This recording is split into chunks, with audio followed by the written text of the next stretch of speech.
Hello. Hello. नमस्कार दोस्तों, स्वागत है आपका हमारे YouTube channel site for civil services में। एक बार फिर से एनवायरनमेंट की क्लास लेकर आए हैं। आज थोड़ा इकोलॉजी के बारे में समझेंगे, इकोलॉजी कैसे डेवलप होती है, कैसे काम करती है। इकोलॉजी का जो डीप अध्ययन करेंगे हम, वो आने वाली क्लासों में धीरे धीरे आगे बढ़ते चले जाएंगे, उसको थोड़ा थोड़ा डीप लेते चले जाएंगे। आज की क्लास में हम थोड़ा सा उसका इंट्रोडक्शन और वो कैसे डेवलप होती है उसके बारे में समझेंगे, क्योंकि हमने देखा कि एनवायरनमेंट डिग्रेडेशन कैसे होता है। जब इकोलॉजी में अनवांटेड चेंज आता है तो उसे कहते हैं एनवायरनमेंट डिग्रेडेशन। तो समझिए इस बात को कि कैसे ये चेंज होता है।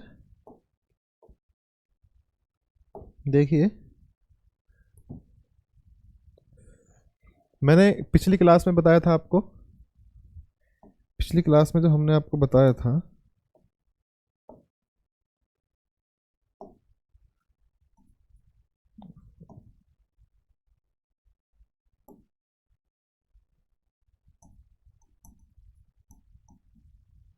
Environment degradation.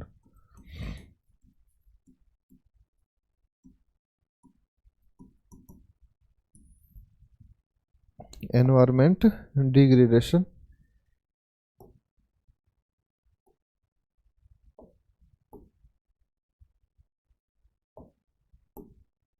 एनवायरनमेंट डिग्रेडेशन, ये क्या हो गया इसको।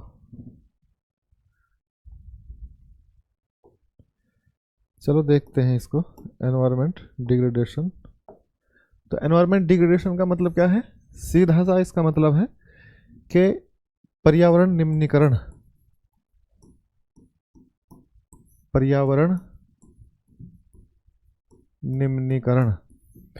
पर्यावरण निम्नीकरण का मतलब क्या है कि जब पर्यावरण में क्षय होने लगता है तो उसे पर्यावरण निम्नीकरण कहते हैं। अर्थात जब अनवांटेड चेंज हो जाता है इकोलॉजी में तो उसे क्या कहते हैं? पर्यावरणीय ह्रास कहते हैं उसे। तो देखिए, पर्यावरणीय ह्रास क्या होता है, इसे एक बार समझने की कोशिश करिए कि पर्यावरणीय ह्रास किसे कहते हैं। तो पर्यावरणीय ह्रास से कैसे समझेंगे आप, देखिए। हाँ, अब हो गया ठीक। तो पर्यावरणीय ह्रास का मतलब क्या है, ये कैसे आता है? देखो, इसको मैं फिर से चेंज कर लेता हूँ, पेन को इसको यहाँ पे लगा लेते हैं। तो देखिए, ये है आपका सन, ये है आपका सन। सन का मतलब है सूर्य।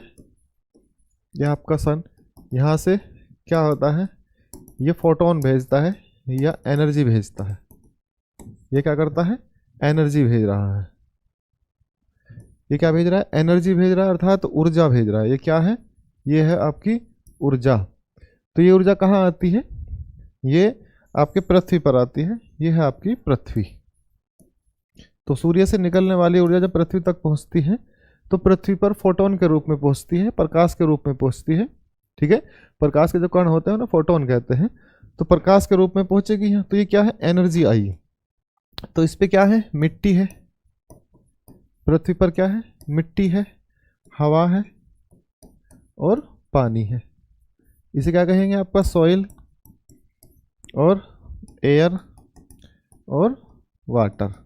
तो सॉइल, एयर और वाटर की उपस्थिति में, प्रकाश की उपस्थिति में, सॉइल, एयर और वाटर की उपस्थिति में क्या डेवलप होते हैं? प्लांट डेवलप होते हैं। क्या डेवलप होंगे? प्लांट डेवलप होंगे। प्लांट का मतलब पौधे। तो जब प्लांट डेवलप होंगे तो प्लांट क्या करते हैं? देखिए, प्लांट क्या करते हैं कि प्लांट प्रकाश की उपस्थिति में, प्रकाश की उपस्थिति से, प्रकाश की, प्लांट प्रकाश की उपस्थिति में क्या करते हैं? क्लोरोफिल के कारण। किसके कारण? क्लोरोफिल के कारण। क्लोरोफिल के कारण, या क्लोरोफिल की वजह से ये क्या बनाते हैं? ये बनाते हैं ग्लूकोज, C6H12 और O6। जब ग्लूकोज बनाते हैं, ये क्या है? इनका भोजन है। तो जब ये भोजन बनाते हैं फिर क्या करते हैं? इनकी संख्या बढ़ती है। तो ऐसे ही ये भोजन बनाते रहते हैं और अपना जो इनकी जो पॉपुलेशन है वो धीरे धीरे प्लांटेशन बढ़ता रहता है, बढ़ता रहता है, घास के रूप में, हर्ब के रूप में, सर्ब के रूप में और ट्री के रूप में। तो आप देखेंगे कि सॉइल, वाटर और एयर की उपस्थिति में तेजी से क्या बन रहा है? ग्लूकोज बन रहा है। तो ये ग्लूकोज क्या है? ये है आपका उत्पादन। ये है आपका उत्पादन। और ये उत्पादन किसने किया? ये उत्पादन प्लांट ने किया। ये उत्पादन किसने किया? प्लांट ने किया। देखो कैसे, आपका ऐसे छोटा सा बना लेते हैं इस बार, सन, इससे आने वाली एनर्जी, ये आपकी अर्थ है, अर्थ, इस पे क्या है? प्लांट है। अर्थ पे क्या पाया जाता है? आपका प्लांट। प्लांट, तो प्लांट क्या बनाते हैं? ग्लूकोज बनाते हैं, C6H12O6। तो C6H12O6 ये क्या है? ग्लूकोज है आपका। ये क्या है? भोजन है। ईश्वर ने ऐसी मशीन केवल पौधों को दी है जो धूप से क्या बना लेते हैं? ग्लूकोज। आप कहाँ से ग्लूकोज बनाते हैं? आप कहीं से नहीं बना सकते। क्यों? क्योंकि आप ग्लूकोज बना ही नहीं सकते, आप बाहर से लेते हैं। किसके रूप में? कार्ब के रूप में। तो जब कार्ब आपकी बॉडी में जाके ग्लूकोज के रूप में टूटता है, लेकिन ये क्या करते हैं? ये कहीं से लेते ही नहीं है, ये सूर्य से आने वाली एनर्जी से क्या बनाते हैं? ग्लूकोज बनाते हैं। तो सूर्य से आने वाली एनर्जी जब ग्लूकोज बनाती है तो इससे पौधे डेवलप होते हैं। तो क्या होंगे? पौधे डेवलप होंगे। तो पौधों का क्या होगा? डेवलपमेंट होगा। और जब पौधों का डेवलपमेंट होगा तो इन्हें कहेंगे हम प्रोड्यूसर। क्या कहेंगे हम इन्हें? प्रोड्यूसर। क्योंकि इन्होंने किसका उत्पादन करा? ग्लूकोज का। इन्होंने किसका उत्पादन करा? ग्लूकोज का। अब ऐसे जीव जो इन पर निर्भर है, जो खुद ग्लूकोज नहीं बना सकते, वो पौधों पर निर्भर है, उन्हें कहते हैं प्राइमरी कंज्यूमर। उन्हें क्या कहते हैं? प्राइमरी कंज्यूमर, अर्थात प्राथमिक उपभोक्ता। क्या कहेंगे? प्राथमिक यानी कि पहले उपभोक्ता।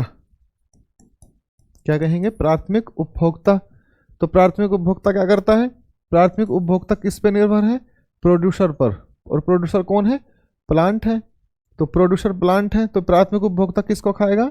प्रोड्यूसर को। अब कुछ ऐसे होंगे जो इन पर निर्भर होते हैं, उन्हें कहते हैं सेकेंडरी कंज्यूमर, द्वितीय उपभोक्ता। उन्हें क्या कहते हैं? द्वितीयक उपभोक्ता। उन्हें क्या कहते हैं? द्वितीयक उपभोक्ता। अब कुछ ऐसे हैं जो इन पर निर्भर हैं, उन्हें क्या कहेंगे? टर्सरी। टर्सरी यानी कि तृतीयक, तृतीयक उपभोक्ता। अब ये तृतीयक उपभोक्ता देखो, इसको भी खा सकता है, इसको भी खा सकता है और इसको भी खा सकता है। तो अर्थात तीनों ही मिलके किस पे, तीनों किसके लिए बने हैं? या किसके लिए काम आते हैं? किसके फूड के रूप में काम आते हैं? ये क्या है? इनका फूड है। तो ग्लूकोज तो चैन में सबको चाहिए, प्राथमिक को भी चाहिए, सेकेंडरी को भी चाहिए, टर्सरी को भी चाहिए। तो जब ये क्या होगा? ये तृतीयक उपभोक्ता आ गया। अब इसको कौन खाएगा? इसको खाएंगे डिकम्पोजर। डिकम्पोजर। और डिकम्पोजर इसे खाएंगे, इन्हें कहते हैं अपघटक। डिकम्पोजर को क्या कहते हैं? अपघटक। अर्थात जब तक ये टर्सरी उपभोक्ता अंतिम रूप में कहाँ जाके खत्म होगा? डिकम्पोजर के पास में। तो डिकम्पोजर कौन होते हैं? जैसे बैक्टीरिया है आपका, जैसे आपका बैक्टीरिया है, वायरस है, तो इस प्रकार के, या फंगस हो गई आपकी। तो फंगस भी तो आपका क्या करती है?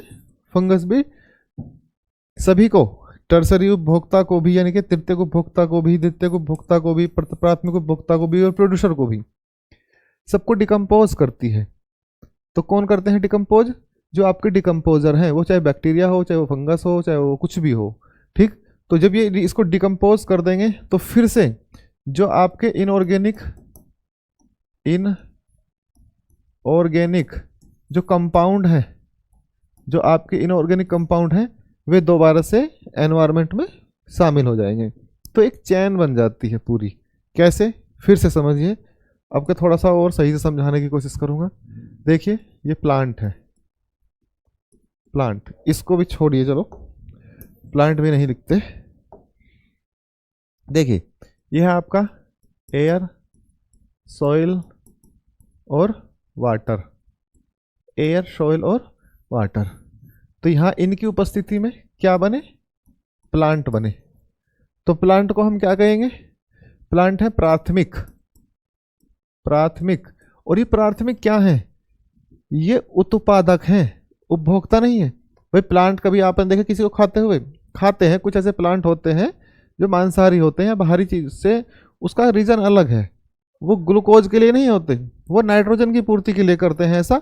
जो मांस वगैरह खा लेते हैं, यानी कि मच्छर को, कीट को, मकड़ी को, मक्खी को ऐसे पकड़ लेते हैं वो प्लांट।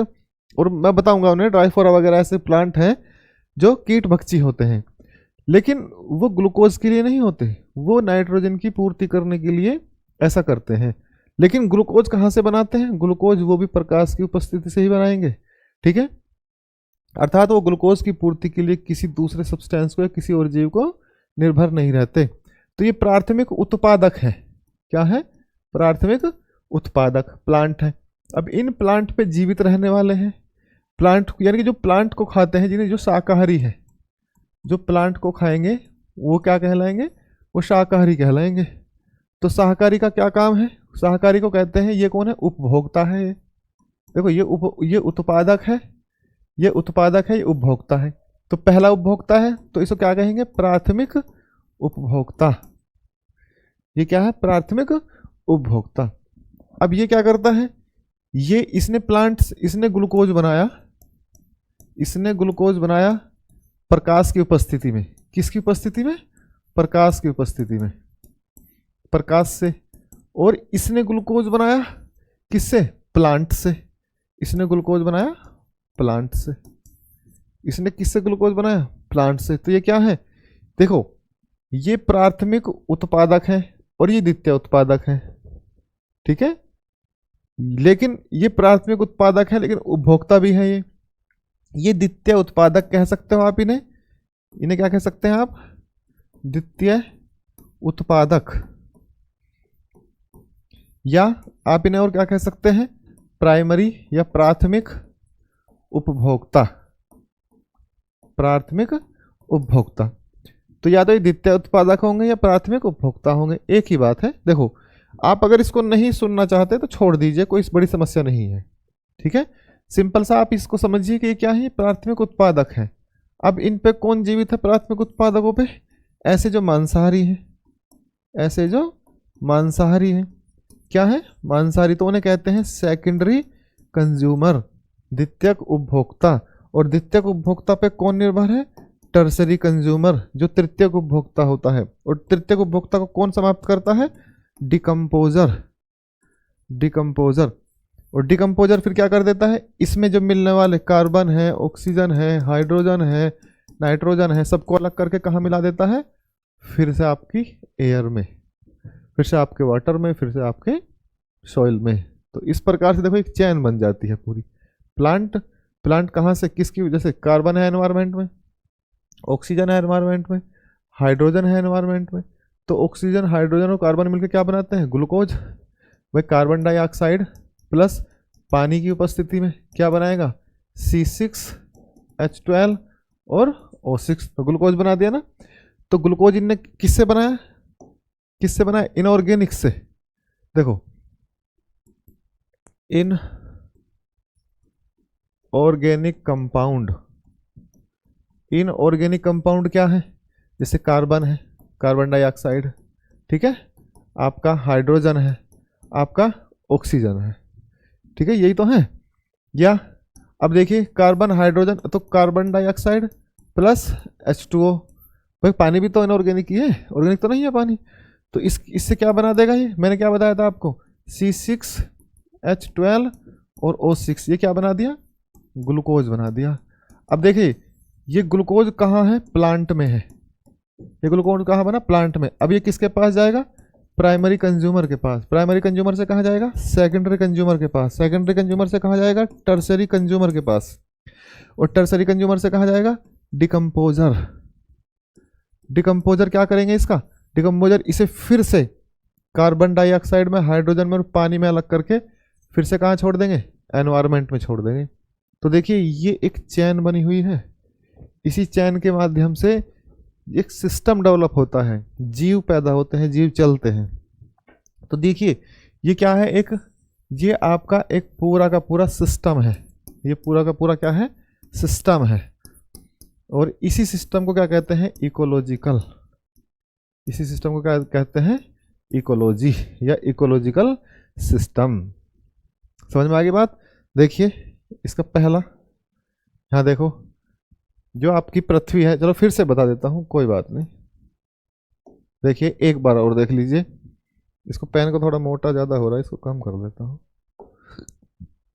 अब देखो सन, यहाँ से देखिए, यहाँ से शुरू करते हैं सन। कहाँ से शुरू करते हैं? सन से। सन, सन से एनर्जी आई, सन से एनर्जी आई कहाँ? पृथ्वी पर। आपकी पृथ्वी पर एयर है, वाटर है और क्या है?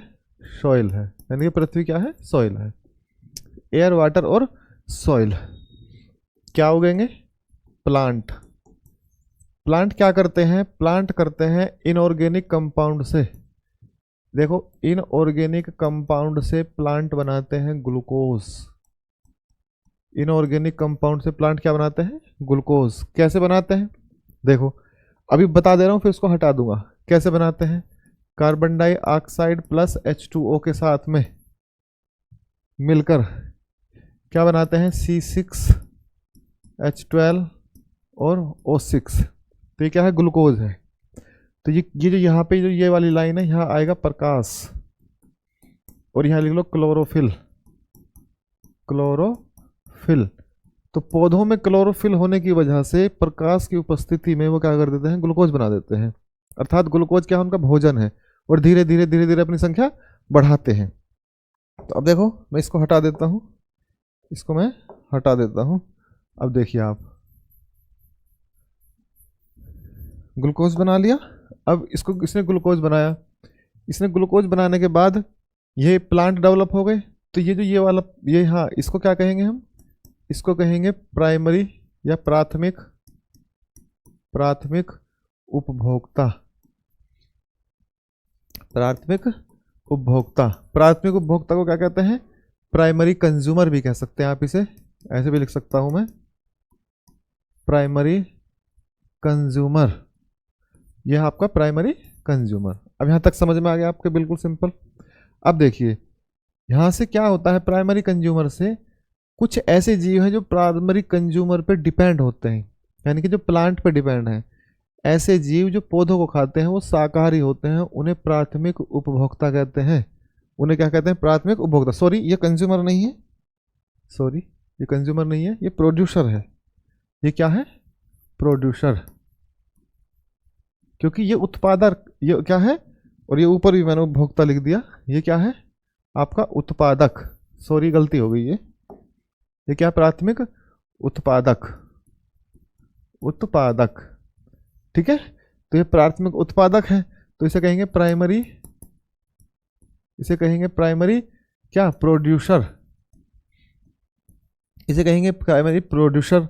अभी प्राइमरी प्रोड्यूसर पे कोई डिपेंड है? कौन है? जो इन्हें खाता है उन्हें कहते हैं प्राइमरी कंज्यूमर, उपभोक्ता, प्राथमिक उपभोक्ता।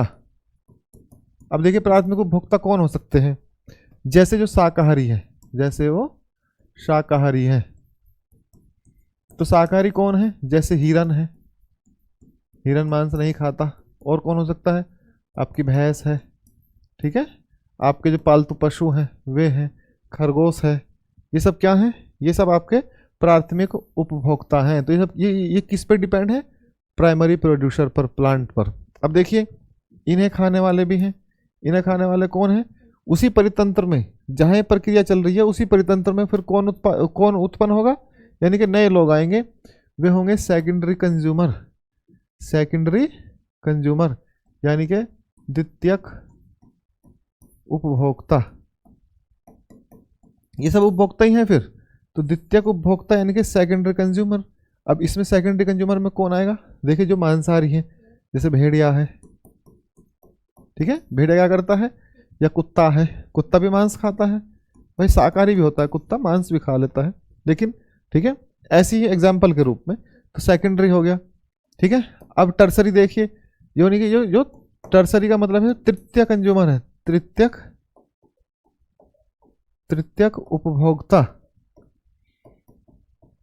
तृतीयक उपभोक्ता। अब तृतीयक उपभोक्ता कौन है? जो इन पर डिपेंड करता है, जो इन्हें खाता है। अब जब ये मर जाते हैं तृतीयक उपभोक्ता, तो इनको इनके ऊपर कौन फिर जीवाणु पैदा हो जाते हैं, फिर कौन हो जाते हैं जीवाणु, ठीक है, जिन्हें बैक्टीरिया कहते हैं आप, बैक्टीरिया। और ये क्या है, ये डिकम्पोजर है, इन्हें कहते हैं डिकम्पोजर। अब देखिए ये डिकम्पोजरों ने क्या किया, तृतीयक उपभोक्ता के सारे जितने भी इनऑर्गेनिक कंपाउंड थे, सारे कार्बन हाइड्रोजन नाइट्रोजन पानी वानी सबको कहाँ कर दिया, फिर से कहाँ मिला दिया उसने, यहाँ पे आपके एयर में, वाटर में, सॉइल में। तो ये क्या बन रहा है, ये एक परितंत्र डेवलप हो गया। इसी को क्या कहते हैं, इकोलॉजिकल सिस्टम। इसी को मैं क्या लिख दूंगा, इसी को मैं इकोलॉजिकल सिस्टम लिख दूंगा, इकोलॉजिकल इकोलॉजिकल सिस्टम। इसी को मैं क्या लिख दूंगा, इकोलॉजिकल सिस्टम। इकोलॉजिकल सिस्टम मैं समझता हूं कि आपकी समझ में पूरी तरीके से आ गया होगा, ठीक है। इससे ज़्यादा और क्या समझाऊं इसमें, देखिए बहुत ज़्यादा कोई रॉकेट साइंस नहीं है, बस आप इसे ऐसे समझ लीजिए कि आपको ये सिंपल एक परितंत्र बनाना है, ठीक है। सिंपल एक क्या बनाना है, परितंत्र। देखिए एक लास्ट और बना देता हूं यहां से, inorganic compound, inorganic compound last बना देता हूं, इनऑर्गेनिक कंपाउंड। इनऑर्गेनिक कंपाउंड क्या है, कार्बन हाइड्रोजन और आपका ऑक्सीजन, और भी है लेकिन हम उनकी बात करेंगे जो ग्लूकोज का निर्माण करते हैं, ठीक है। तो ये क्या करते हैं, इनऑर्गेनिक कंपाउंड जो है ये क्या करते हैं, इनसे खाना बनता है, खाना बनता है। अब खाना कहाँ बनता है, खाना कहाँ बनता है, प्लांट में, प्लांट पौधों में, प्लांट में पौधों में। ये वो वाला प्लांट नहीं है फैक्ट्री वाला, एक तरीके से ये भी फैक्ट्री है, किसकी फैक्ट्री है, ग्लूकोज बनाने की फैक्ट्री है, ठीक है। अब देखिए पौधों को कौन खाएंगे, एनिमल, पौधों को कौन खाएंगे, एनिमल यानी कि जानवर, पौधों को एनिमल खाएंगे। एनिमल 3 प्रकार के हैं, प्राइमरी कंज्यूमर, सेकेंडरी कंज्यूमर और tertiary consumer. Primary consumer, secondary consumer और टर्सरी कंज्यूमर, इन्होंने खा लिया। अब ये जो आपके तीनों, तो ये 1 2 और 3, इनको कौन खत्म करेगा, डिकम्पोजर, डिकम्पोजर, इन्हें कौन खत्म करेगा, डिकम्पोजर। अब देखिए डिकम्पोजर क्या करेगा, आपकी सॉइल में, आपके एयर में और आपके वाटर में दोबारा से इनऑर्गेनिक कंपाउंडों को, यानी कि कार्बन को, हाइड्रोजन को, ऑक्सीजन को, नाइट्रोजन को, कैल्शियम को, फास्फोरस को, मैग्नीशियम को, सबको कहाँ मिला देगा, फिर से दोबारा से आपके एनवायरनमेंट में मिला देगा। फिर वे कहाँ जाएंगे, फिर एनवायरनमेंट में जाएंगे, फिर उनका खाना बनेगा, फिर प्लांट में जाएंगे, फिर ऐसे आएंगे, फिर दोबारा जाएंगे। ये क्या बना, एक परितंत्र बना। तो इसे कहते हैं इकोलॉजिकल परितंत्र, पारिस्थितिकी परितंत्र कहते हैं इसे, ठीक है, इकोलॉजिकल। अब अगर ये इस तरीके से काम चल रहा है तो ये है बैलेंस है, ये इसे क्या कहेंगे, ये बैलेंस है, संतुलित है, इसे क्या कहेंगे, संतुलित है। लेकिन अगर इसे बीच में कोई समस्या पैदा आ जाए, इसके बीच में कोई समस्या उत्पन्न हो जाए तो ये क्या हो जाएगा, बैलेंस से इम्बैलेंस हो जाएगा। ये बैलेंस से इम्बैलेंस यानी कि असंतुलित हो जाएगा। और इसका असंतुलित होना ही क्या है, इकोलॉजिकल इम्बैलेंस।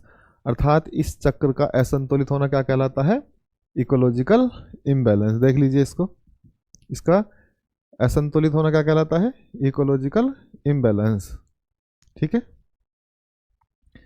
अब देखिए आगे चलते हैं, इसके आगे सिंपल सा आपने देख लिया कि ये चक्र कैसे काम करता है। अब देखो ये चक्र कैसे काम करता है, देख लिया आपने, इसको आगे देखता हूं।